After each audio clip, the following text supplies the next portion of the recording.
Welcome back to another explainer. Today, we're diving into something that's absolutely vital to your survival, even though it's happening completely out of sight. We're going to unpack the mechanics of how our bodies, and honestly all living things, move microscopic molecules in and out of cells just to stay alive. It's like a bustling microscopic highway. And grasping the rules of this road, well, it's pretty much the key to understanding biology itself. So think about it for a second. You take a deep breath in, and then what? How does that simple breath actually get life-saving oxygen from the invisible air across your tissues and directly into your bloodstream? The answer is all about cellular transport. Without this continuous microscopic movement, every single cell in your body would literally starve, suffocate, or get poisoned by its own waste. The stakes are incredibly high. Okay, let's dive right in. Here's our roadmap for today. First, we'll cover the rules of diffusion. Second, osmosis, which is all about moving water. Third, how plants and animals survive osmosis. Fourth, we'll look at active transport and why it needs energy. And finally, speeding up the exchange. All right, kicking things off with part 1, the rules of diffusion. So here's the core of it. Diffusion is just the movement of particles from a region of higher concentration to a region of lower concentration, moving down what we call a concentration gradient. Now, the key thing to remember here is that this is completely passive. It doesn't cost the cell a single drop of energy. Why? Because the particles already have their own kinetic energy. They're constantly jiggling, bouncing around randomly, and the net result is that they just naturally spread out from where it's crowded to where there's more space until everything is perfectly evenly distributed. To visualize this, just think of a bottle of perfume. Imagine spraying some right in the corner of a room. At first, all those scent particles are super concentrated in that one spot.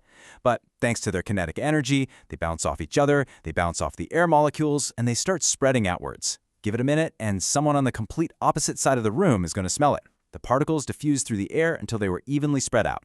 And that exact same principle, that's what's happening inside your cells. So how does this random bouncing actually keep you alive? Well, gases and small molecules use diffusion to cross your cell membranes. Your cell membrane acts like a partially permeable barrier. It's kind of like a really strict microscopic border control. It lets the small stuff like oxygen pass right through as long as there's a concentration gradient, but it totally blocks the larger molecules, like starch. Because of this setup, oxygen easily diffuses into your blood from your lungs, carbon dioxide diffuses into the chloroplasts of leaves, and toxic waste, like urea, diffuses right out of your liver cells so your body can safely get rid of it. Moving on to part 2, osmosis, which is all about moving only water. Now, osmosis is essentially just a very specific type of diffusion. It's specifically the movement of water molecules across that partially permeable membrane we just talked about. But here's a crucial detail to keep in mind. Scientists don't usually say water concentration. Instead, they describe osmosis as water moving from an area of higher water potential to an area of lower water potential. To make sure we've really got the mechanics down before looking at actual cells, let's break that term down. Pure water is the baseline. It has the absolute highest water potential possible. But the second you add a solute to it, something like sugar or salt, you create a concentrated solution and you instantly lower its water potential. So by rule, water will always want to move by osmosis from a dilute solution with a high water potential into a concentrated, sugary or salty solution with a lower water potential. Let's see this in action with part 3, surviving osmosis, plants versus animals. Look at this stark contrast in how animal and plant cells handled the exact same environment.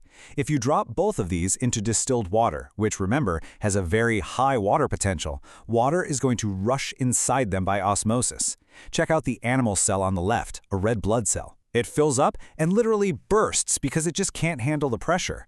But look at the plant cell on the right. Sure, it swells up, but it stays completely intact. The big difference here comes down to structure. Animal cells don't have a cell wall. Without it, osmosis can be incredibly destructive, causing them to shrink up in strong sugar solutions or completely burst in pure water. Plant cells, on the other hand, have a tough, rigid cell wall. When water rushes into a plant cell, the internal vacuole expands, pushing the membrane super hard against that outer wall. We call this becoming turgid.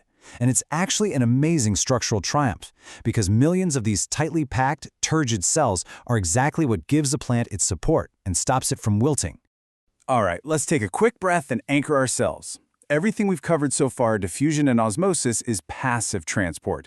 It relies entirely on natural kinetic energy, moving things from high to low, going down that concentration gradient. But sometimes a cell has to do things the hard way. It means to move things against the gradient, from low to high. And to pull that off, we need active transport. Which brings us to part 4. Active transport requires energy. Take a look at the cell membrane here. See those large structures embedded inside it? Those are carrier molecules, or protein pumps, and they are literally grabbing particles from outside the cell, where the concentration is low, and forcing them inside where the concentration is already high.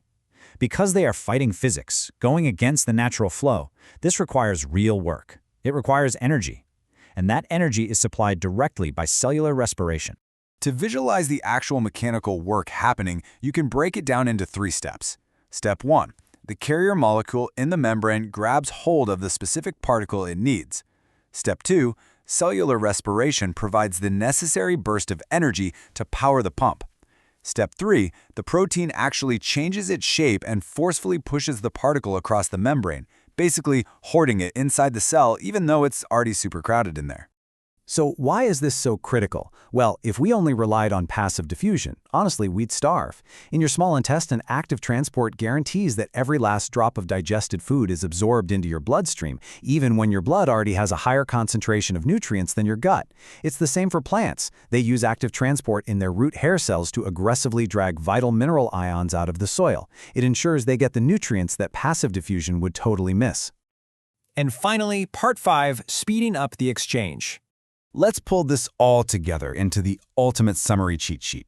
If you only take away one thing from this explainer, make it this.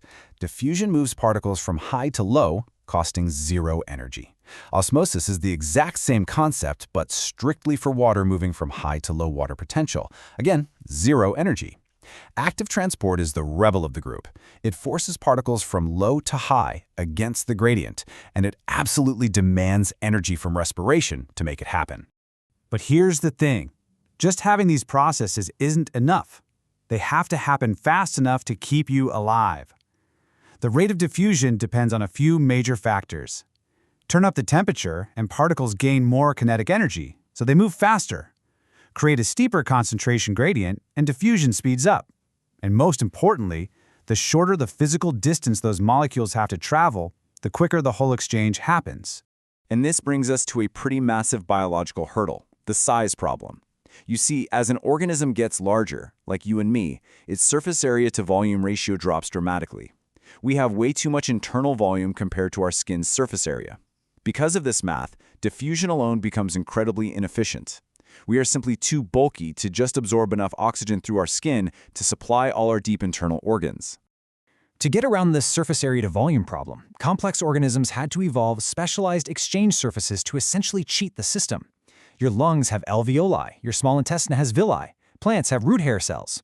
All of these adaptations provide a massive surface area folded up into a really tiny space. Plus, they have incredibly thin walls to keep that diffusion distance as short as possible, and a rich blood supply to constantly sweep molecules away and maintain a really steep concentration gradient. Which leaves us with one final, kind of mind-blowing thought. We've seen how tiny particles move passively, how water pushes against plant cell walls to keep them upright, and how protein pumps actively hoard nutrients. But remember, as things grow larger, simple diffusion just isn't enough. So if evolution hadn't found a way to fold these immense surface areas inside of us, creating complex systems like lungs and intestines just to speed up diffusion, could massive, complex, thinking life forms like us even exist? It's the microscopic laws completely dictating the macroscopic world. Thanks for tuning into this explainer, and keep your curiosity focused.